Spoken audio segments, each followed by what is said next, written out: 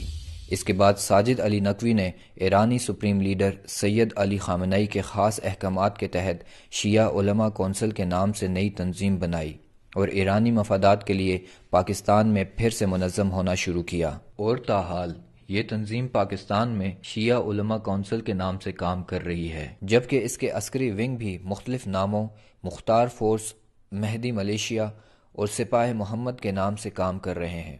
اگست 2009 کو پاکستان میں مجلس وحدت المسلمین کے نام سے ایک نئی تنظیم وجود میں آئی، جس کے اغراض و مقاصد میں خمینی کے افکار کی ترویج و اشاعت اور اس کا نفاذ شامل ہے، جبکہ اس تنظیم کے اغراض و مقاصد کی کاپی میں یہ بھی درج ہے کہ یہ تنظیم نظریہ ولایتی فقیہ کی پیروی کرے گی۔ یاد رہے کہ نظریہ ولایتی فقیہ کے تحت شیعہ تنظیموں کو ایرانی سپریم لیڈر کے احکامات کے تحت کام کرنا ہوتا ہے اور اپنے ملک کے بجائے ایران کی وفاداری کا عہد کرنا ہوتا ہے۔ مجلس وحدت المسلمین کے قائدین کی اکثریت ایران کی تربیت یافتہ ہے۔ یہی وجہ ہے کہ اس تنظیم کے قائدین ایرانی شہروں کی طرف منسوب نسبت اپنے ناموں کے ساتھ لگاتے ہیں، جیسے شہیدی، شیرازی، تبریزی وغیرہ۔ مجلس وحدت المسلمین پاکستان میں حزب اللہ کے طرز پر بنائی گئی ایک دہشت گرد تنظیم ہے، جس کی شاخیں قم اور نجف تک پھیلی ہوئی ہیں۔ پاکستان میں ایران نواز تنظیموں کے تحت 800 سے زائد تعلیمی ادارے کام کر رہے ہیں، جن میں جامعۃ المنتظر لاہور، جامعۃ الکوثر اسلام آباد، جامعۃ المصطفیٰ اور مدرسہ امام خمینی سر فہرست ہیں۔ 50,000 طلبہ ان مدارس میں زیر تعلیم ہیں۔ ان طلبہ کو نظریہ ولایتی فقیہ کے تناظر میں تعلیم دی جاتی ہے اور اس میں پڑھنے والے طلبہ کو ایرانی سپریم لیڈر کا وفادار بنایا جاتا ہے۔ ان مدارس سے نمایاں پوزیشن میں فارغ ہونے والوں کو ایران نواز شیعہ تنظیمیں اپنے خرچ پر قم اور نجف بھیج دیتے ہیں، جہاں نظریہ ولایتی فقیہ کے تناظر میں ان کی تربیت کی جاتی ہے۔ جب ان کی ذہنی اور نظریاتی تربیت مکمل ہو جاتی ہے تو پھر مختلف اہداف کے تحت ان کی تشکیل پاکستان میں کی جاتی ہے۔ ان مدارس سے جڑے ہوئے شیعہ طلبہ جہاں دیگر تخریب کاریوں میں ملوث پائے جاتے ہیں، وہیں ان مدارس کے طلبہ ایرانی مفادات کی جنگ کے لیے عراق اور شام میں بڑی تعداد میں حصہ لے رہے ہیں۔ لواء زینبیون کے تحت 1 لاکھ سے زائد پاکستانی شیعوں کی رجسٹریشن ہو چکی ہے، جن میں سے 30,000 سے زائد پاکستانی شیعہ شام کے محاذ جنگ پر حزب اللہ اور القدس فورس کی نگرانی میں حصہ لے رہے ہیں۔ لواء زینبیون پاکستان کی شیعہ عسکری تنظیموں کی نمائندہ تنظیم ہے۔ اس تنظیم کے کارکنان شام کے علاوہ عراق میں بھی الحشد الشعبی کے جھنڈے تلے لڑ رہے ہیں۔ حکومت پاکستان کے لیے لمحہ فکریہ ہے کہ اس تعداد میں فوجی ٹریننگ پانے والے ایران نواز دہشت گرد اگر پاکستان واپس آئیں گے تو ملک کی سلامتی کی بقا کے لیے ایک خطرناک چیلنج کی حیثیت اختیار کر لیں گے۔ اس لیے حکومت کی ذمہ داری بنتی ہے کہ وہ تحریک نفاذ فقہ جعفری سے شیعہ علماء کونسل، مجلس وحدت المسلمین اور لواء زینبیون تک مختلف نام بدل کر دہشت گردی کرنے والوں کو کیفری کردار تک پہنچائے، تاکہ مملکت خداداد فرقہ وارانہ منافرت سے محفوظ ہو جائے اور وطن عزیز ترقی کے منازل کو طے کرے۔